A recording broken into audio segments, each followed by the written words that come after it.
Okay, let's um, look at something that is very interesting today.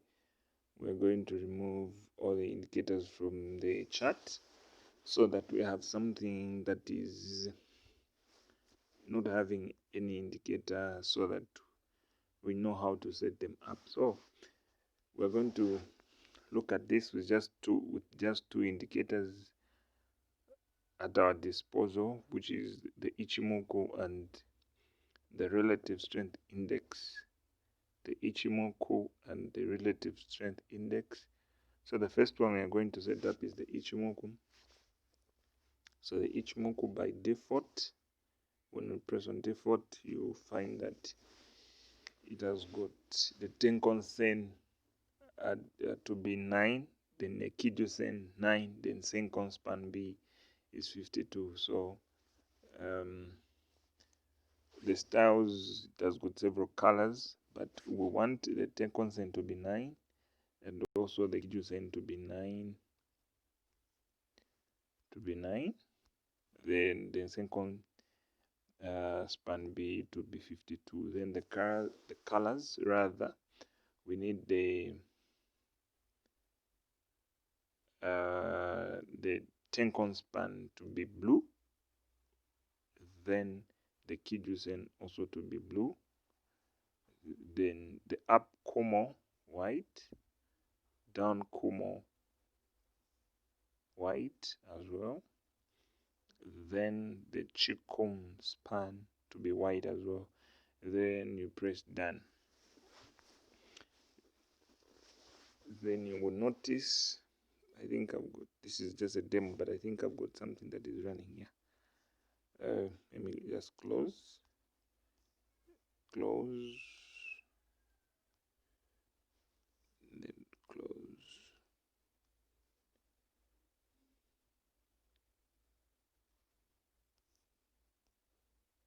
close.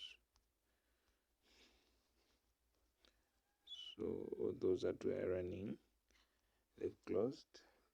As you can see, it's just a demo, but it's kind of working. So it's kind of working. It will work for someone. So we set up the second indicator, which is the relative strength index. Then this one, we're just using it in its default. In the sense that we just change the color to red. The color doesn't matter, but for this one we have red. Then it has got levels 70, 30. Yeah. So relative strength index has come through like that. So with this strategy, you know, the way the MT5 is, it has got 5 levels of zoom. So it has 5 levels of zoom that are available for somebody to utilize. So this strategy, you use it in the level of I think the last zoom should do. So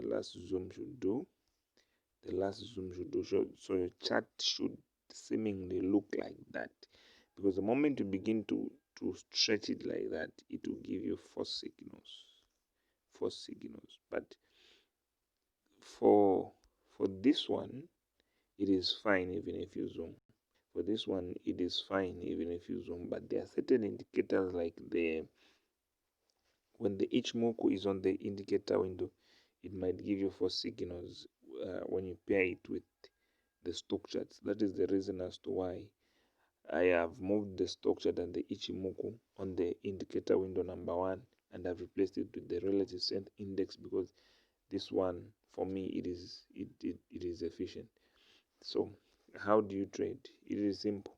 You look at relative strength index. You can go back and we set up something.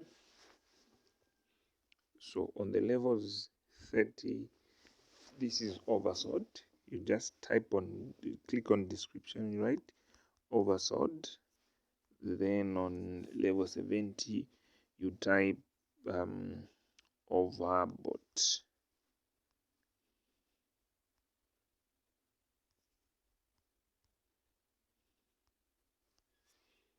Then style, you can take it to 2 pixels. Then color, black. The color, although it doesn't matter, but for me, I've just modified it for easy identification. So with the way the market is right now, this is the current status of the market, in the sense that the market is overbought. So you just wait for certain things to happen for you to enter the market. So with this one, you're just waiting for a spike to happen. When a spike happens and hits the overbought zone, this zone, and reaches here and start coming back, or it reaches this level 70, then it begins to come down like that. This is when you buy. You wait for a spike. A spike can happen like that, reaches this level. When the spike closes, you will notice that the red candle will open, and that is your signal for a buy, for a sell rather. So like in this moment, you would have noticed that certain conditions, certain levels are not supposed to be traded. So on a bomb pair, especially on a bomb 500, you will notice to say when the market has reached the oversold zone here, level 30, this is not a time, no matter the spike that happens, if the spike does not hit this level, don't enter, don't enter, don't enter, don't enter. So it is coming. This one has pullbacks. This one has a lot of pullbacks. This one has a lot of pullbacks. It has a lot of pullbacks. So the market is just trying to pull back.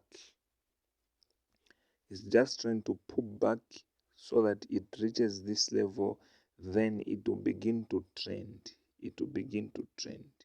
So you only enter the market and begin to sell when it has hit this level or is slightly above this level, and the spike is done and closed. Then the market will begin to fall. So you enter the market.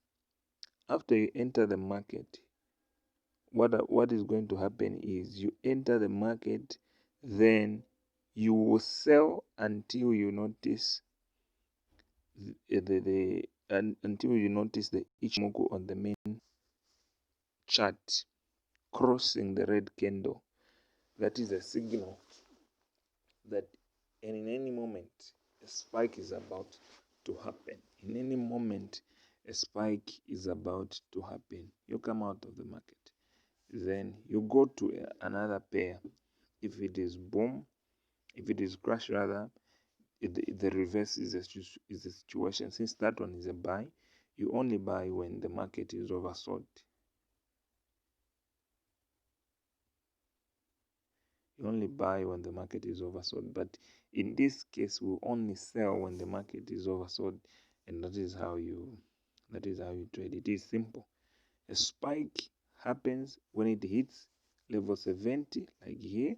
You enter the market, come out after it crosses the Ichimoku crosses the red candle, and that is how you trade. It's very simple, very simple. This one will work out for you. So all you will trade with this, but all you need is to be patient enough. Don't just enter at any positions. Remember, this is more like an advice. We are not responsible for the monies that you lose. I don't want people coming back and saying, no, this ABCD happened, this your strategy is this and that. No, trading is 10% buying, 10% selling, and 80% waiting. So you need to wait for a perfect entry. For boom, you make sure that it hits the overbought zone, then you sell. Overbought zone, then you sell. For crash, it has to hit the oversold zone, then you buy. Yeah, this is it.